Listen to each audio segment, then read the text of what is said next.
Okay guys, what I decided I'm going to wind up doing is this is the ending of the GT40 race project. I'm going to go through and finalize all my valve jobs and all my heights, and I'm going to test each port, and then I'm going to test it through the intake manifold and CARB, and I'm going to show you guys every single piece of it.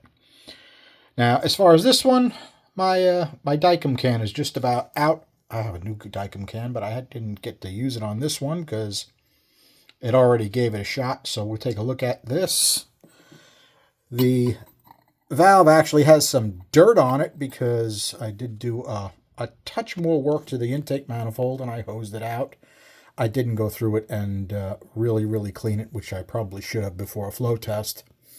But it was cold out, and I'm not my little fingers don't like that anymore. So you can see you've got a decent pattern around that valve stem as she's coming into the bowl. Don't see anything on the right hand side of the bowl. You do see a big inclusion in that bowl. And our lower cut is actually done by hand, and it looks wobbly, but it's really not bad.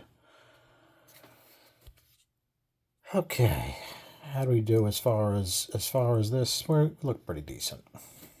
Let's take a look at the numbers. Okay, first thing you'll notice on this page is I forgot to do our exhaust speeds, but sorry guys, can't remember everything. Now this is cylinder number 1.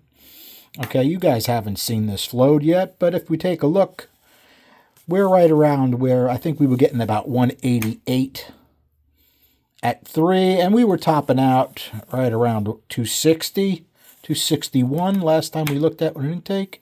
This one does have a little bit better swirl than I remember. I remember it being more dead and then coming alive. Okay, not that big a deal. In any case, we're looking for 500 horsepower, which is no joke on a 292 size small block Ford. It's going to be ugly to get there, especially with a manifold that was designed for like 6,500 RPM. And we're going to 8,500 RPM. So let's take the done up Shelby. Let's take a look at the last flows we got on the Shelby for runner number 1. Okay, last time we did runner number 1, we got 276. It is a lower. So I did take a good look at it, and yes, I did do a little bit of work on it. I found one spot that I wasn't thrilled with the taper, so I did do a little work on that. Maybe it's a few extra CFM. It was not remeasured, but we put it on and we see what we can get. Okay, if you take a look, of course you're going to lose everywhere with a manifold, but still at 500 with 221.1, plenty of swirl. 600, 231.2, plenty of swirl. And that's about where we top out. We top out at 233.4. Overall, remember guys, this is through the CARB, intake, and head. Okay? Important points. Do I think we have enough to get hit 500? Well, it's going to be a 12.5 motor. It would depend on whoever designs the cam. Let's take a look at our airspeeds. The pinch did get opened up bigger because we had that interference between the intake and the head. So we had to do some work on both. I wasn't going to do epoxy work on this. And the pinch was a little on the fast side, so I decided to give it a little more area, and it shows up right here. Right? We are definitely a little bit slower than last time we flowed, but remember, it also wasn't this cylinder. Roof, tough to beat that for roof speeds, almost dead even. Now, short side radius. Short side radius is a major problem. Can't do the layback like I'd like to. Not enough area. Too thin.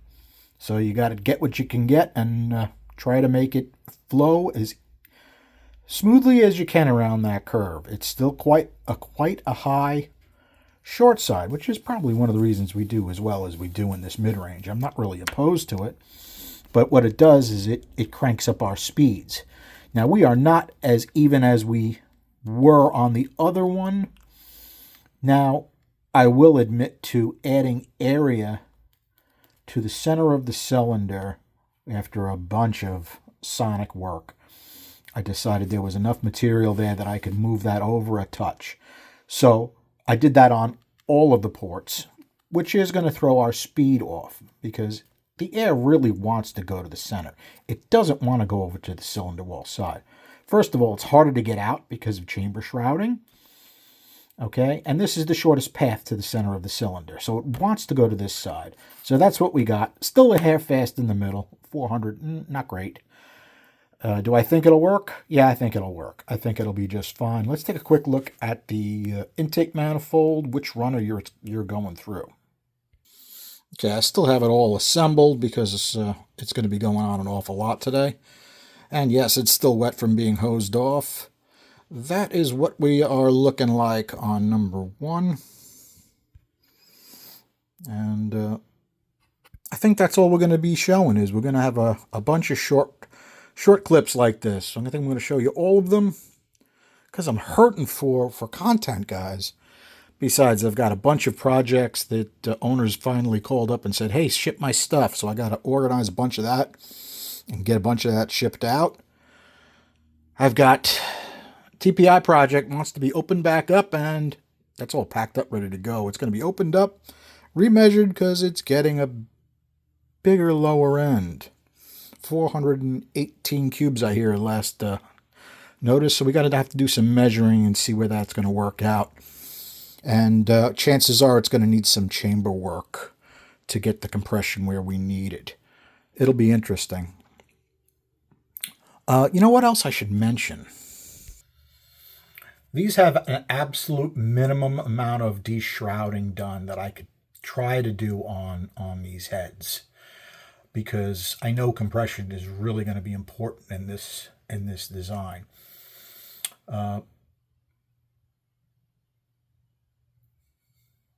I guess that's it. All right, guys. Thanks for hanging. Have a good night. As usual, I forgot the spot on the bore. Now, that is not as good as we were doing on the other ones. But you know what it does remind me a lot of? It reminds me a lot of how the LS3s that we tested recently did, right? This was at 650 lift, I should say, which is about, well, that's where Mike Jones said he would probably be able to do it if he could get the valve stem height. He said something about at least I think he said 1.8, and I'm right about 1.81 right now, as far as with the retainers that I have, which doesn't mean anything in the big scheme of things, right? In any case, there should be enough stem height that they can get a decent spring under there to keep this thing rocking and rolling. Thanks a lot, guys.